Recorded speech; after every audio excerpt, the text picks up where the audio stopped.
Bom, as condições meteorológicas que favorecem a ocorrência de neve, elas são muito particulares, ou seja, elas não ocorrem com muita frequência.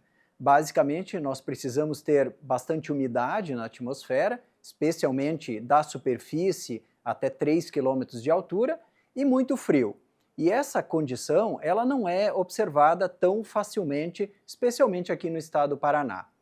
Quando ocorreram os eventos de neve, tanto em 75 quanto em 2013, nós tivemos basicamente a presença de uma frente fria que provocou precipitação e, posteriormente, o avanço da massa de ar polar.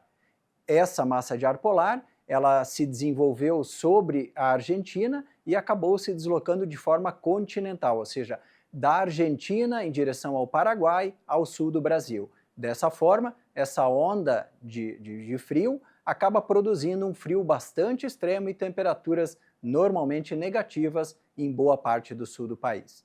Então, basicamente, para a formação de neve, precisamos de umidade, que normalmente ocorre em função da presença de uma frente fria, e do ar frio, que acaba favorecendo, no caso, a formação da neve.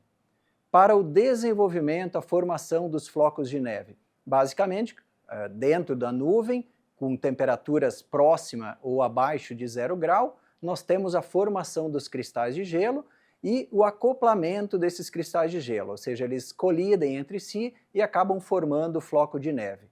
À medida que esse floco de neve apresenta um peso considerável, ele acaba precipitando na atmosfera e encontrando um ambiente com temperaturas próximo ou abaixo de 0 grau, ele não descongela, chegando até a superfície ou em formato de neve ou até mesmo em formato de gelo, que em algumas situações ocorre a formação, por exemplo, do granizo.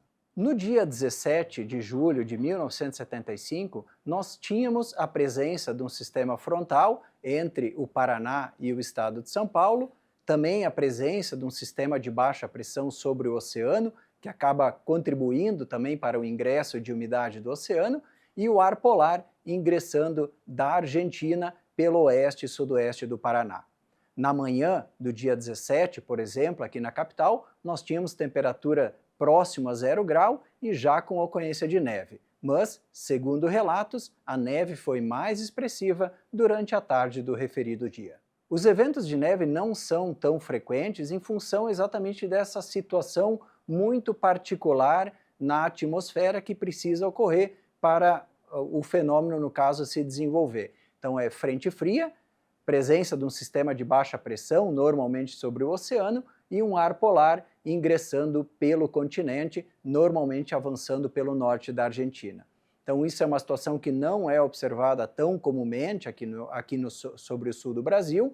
Até na região do Rio Grande do Sul, Santa Catarina, os eventos são um pouco mais frequentes, porque normalmente o ar polar ingressa com mais intensidade, as regiões também com ocorrência de neve são mais altas, ou seja, apresentam maior altitude em relação ao estado do Paraná.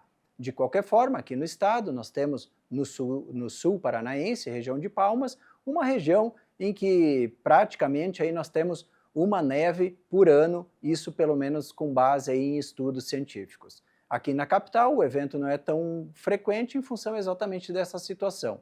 Normalmente, as ondas de frio, que provocam redução significativa de temperatura aqui na capital, estão associadas ao tempo bom, ou seja, céu claro. E para a ocorrência de neve, nós precisamos de nuvem e de precipitação. Bom, após o episódio de neve em 17 de julho de 1975, nós tivemos o gradual avanço aí de todo esse sistema que provocou neve em direção ao sudeste, ao oceano.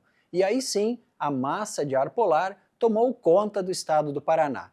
Tanto que no dia seguinte, no dia 18 de julho de 1975, nós tivemos uma geada extensa e que prejudicou muito a agricultura paranaense, em função principalmente da ocorrência da geada negra, que atingiu boa parte do interior e especialmente o norte do Paraná, dizimando praticamente os cafezais. Então a geada negra é o fenômeno do congelamento da seiva das plantas, então a gente não observa aquela camada branca que é muito comum na geada branca, pelo contrário, alguns dias após esse evento é que observou-se que ocorreu a geada negra e as plantas, a maioria dos cafezais, acabaram morrendo em função dessa situação.